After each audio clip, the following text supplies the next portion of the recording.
Hi friends! Ranjith இயக்கத்தில் நம்ம அட்டகத்தி தினேஷ் நடிக்கும் வேட்டுவம் திரைப்படத்தோட அப்டேட் பற்றி பார்க்கலாம். ஸ்கிப் பண்ணாமல் கடைசி வரைக்கும் பாருங்கள். ரஞ்சித் இயக்கத்தில் உருவாகிட்டு இருக்கும் வெட்டுவம் திரைப்படம் கதை ஒரு கேங்ஸ்டரை இதில் நம்ம அட்டகத்தி தினேஷ் மிரட்ட போகிறாரு அப்படின்னு தான் சொல்லிட்டு இருக்காங்க.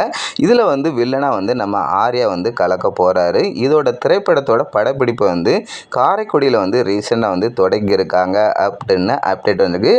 மேலும் இதில் ஒரு முக்கிய கதாபாத்திரத்தில் 2 பேர் நடிக்கிறாங்க. ஒன்று பகத் பாசில், இன்னொன்று நம்ம அசோக் செல்வன். இவங்க 2 பேரும் இதில் ஒரு முக்கிய கதாபாத்திரம் நடிக்கிறாங்கன்ட்டு ஒரு அப்டேட் வந்திருக்கு. கண்டிப்பாக இந்த திரைப்படம் அட்டகத்தி தினேஷ்க்கு பெரிய லெவலுக்கு கொண்டு போகும்னு நினைக்கிறேன். அவர் ஏற்கனவே கபாலி திரைப்படத்தில் கேங்ஸ்டரை கலக்கியிருப்பார். அதனால் இந்த திரைப்படத்துக்கு மக்கள் ஆதரவு ரொம்பவே கூடிட்டு இருக்கு நம்ம அட்டகத்தி தினேஷ்க்கு. அதேமாதிரி ரஞ்சித் இயக்கத்தில் எல்லா படமே பட்டை கலப்பு. இந்த திரைப்படத்தை பார்க்க யார் வேணும் கீழே கமெண்ட்